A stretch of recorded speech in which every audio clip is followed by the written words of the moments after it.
Something unforgivable. Oh, what could that be? Well, missing Better Call Saul, yeah.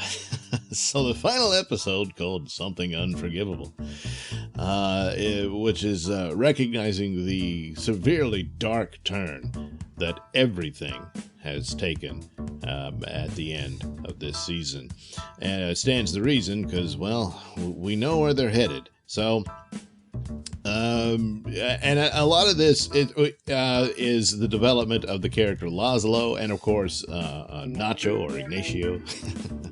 And those two stories, and along with Kim, of course. These are the new characters we were introduced to, and we don't see them in Breaking Bad. Gee, I wonder why. Well, I can imagine the obvious conclusion is a couple of them are no longer on this earth. So... we see the groundwork being set for a whole other war that secretly happened in between these elements before Breaking Bad came, and then the big war happened. And ultimately, Gus wins it, but he didn't count on Walter White, or Heisenberg, as it were. So, we see the elements of the darkness that happens that's right in front of Kim's face where it concerns Jimmy, but at the same time, she's attracted to this, and it sort of turns her on. This is the element of him, which was actually more of a mischievous element, and she's reminded of some of that he would do when she's confronted by Howard when he finds out that she is no longer working at the law firm and, Mesa Verde and all that. And so he tells her about what Jimmy did. He trashed his car and he set him up with prostitutes to ruin his good name and all that stuff. And this actually gives her quite the thrill. And then she laughs at the guy, but at the same time she's insulted because Howard, and it's not really spoken out front, but I think Howard had an interest in Kim. And it was obvious to him on some level that she was more interested in Jimmy, and there you have the problem. The overall problem with HHM was, of course, Jimmy's brother Chuck, and that old rivalry and whatnot. But I think that was kind of the main schism there. And of course, Howard just never saw Jimmy as worth anything until he had to learn the hard way. So, but she's insulted by his reaction because he's trying to white knight her at this point and telling her, "Oh, Jimmy's really a monster, Kim. You must leave him and, come to me." Ultimately, I guess. But she's insulted because it's the idea that, "Oh, I can't see this," or "I need your help," and all that sort of thing.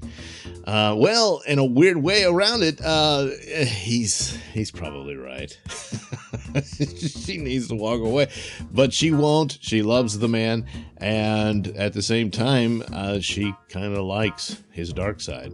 It's part of the things that attracts her to him, and so much so when she's pissed off at him, she's at Howard.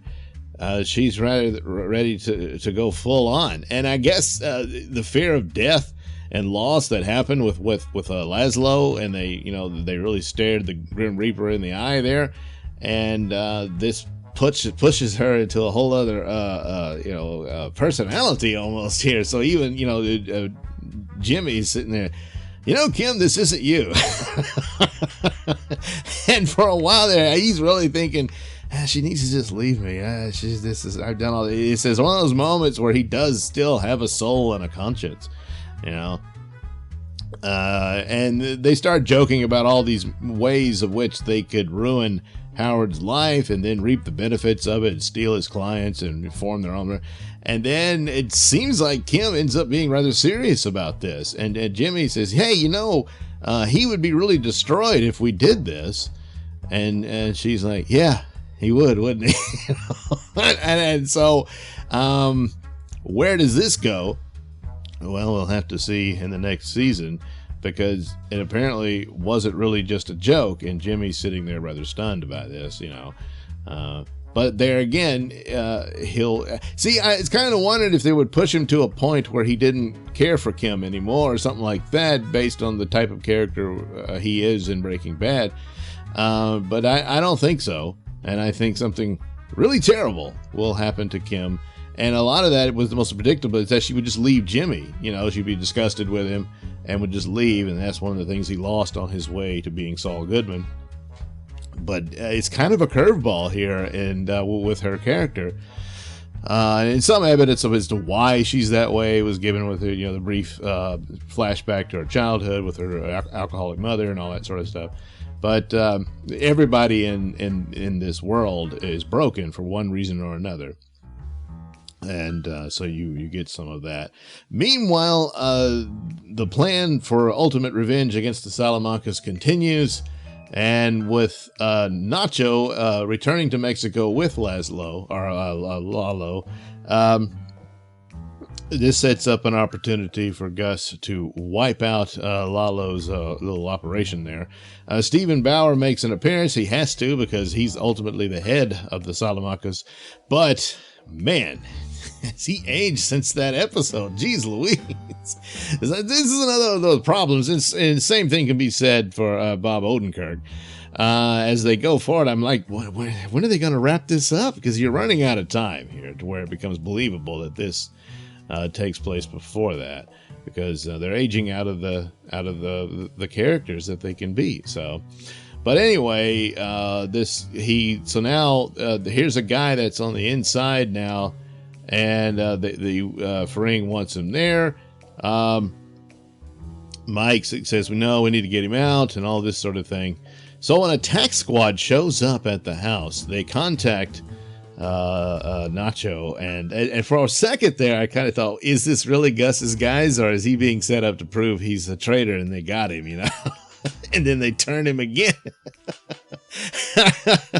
But no, the plan goes through. And he's welcomed in and all this stuff, and he meets Lalo's family and and friends and whatnot that's at his compound and all that.